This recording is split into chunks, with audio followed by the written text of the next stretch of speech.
મહાદેવને વધારે કઈ ન જોઈએ, ખાલી એક પાણીની ધારા અને ખાલી બીલીપત્ર ચડાવી દો, મહાદેવ રાજી થઈ જાય. એટલે દેવતાઓને કહે આજે વેલા વેલા તમે કૈલાસમાં આવ્યા એનું કારણ શું? તો દેવતાઓ કહેવા લાગ્યા જેટલી વખત આવ્યા ને એટલી વખત કાંઈ ને કઈ લેવા આવ્યા, આ વખતે દેવા આવ્યા છે. મહાદેવ રાજી થયા, એટલું લઈને ગયા છો તો શું લઈને આવ્યા છો? દેવતાઓ કહેવા લાગ્યા અમે નાના માણસો, બીજું તો શું આપી શકીએ, પણ આ ઝેરનો કટોરો લાવ્યા. મહાદેવ કહેવા લાગ્યા ઓહો, નાના માણસો એમાં ઝેરનો કટોરો, એટલે એટલો ભોળોય નથી હું,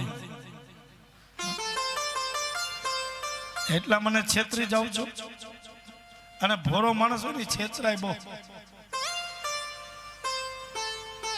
એના બે શબ્દ તમે સારા કયો એટલે તરત બિચારો છલકાઈ જાય.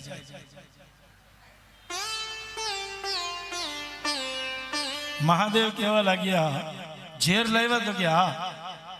ઝેર નીકળ્યું ક્યાંથી? તો અમે સમુદ્ર મંથન કર્યું અને આ સમુદ્ર મંથનમાં બધેથી પહેલા ઝેર નીકળ્યું.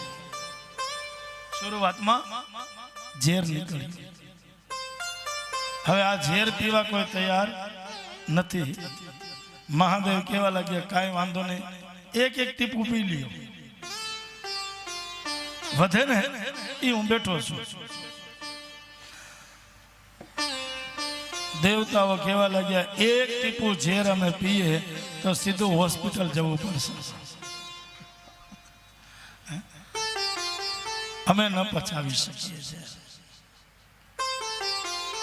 દેવતાઓએ મહાદેવજીની પ્રાર્થના કરી, મહાદેવજીનું સ્મરણ કર્યું, મહાદેવજીનું ચિંતન કર્યું. અમારા દુઃખને કાપો, અમારા દુઃખને હરી લ્યો.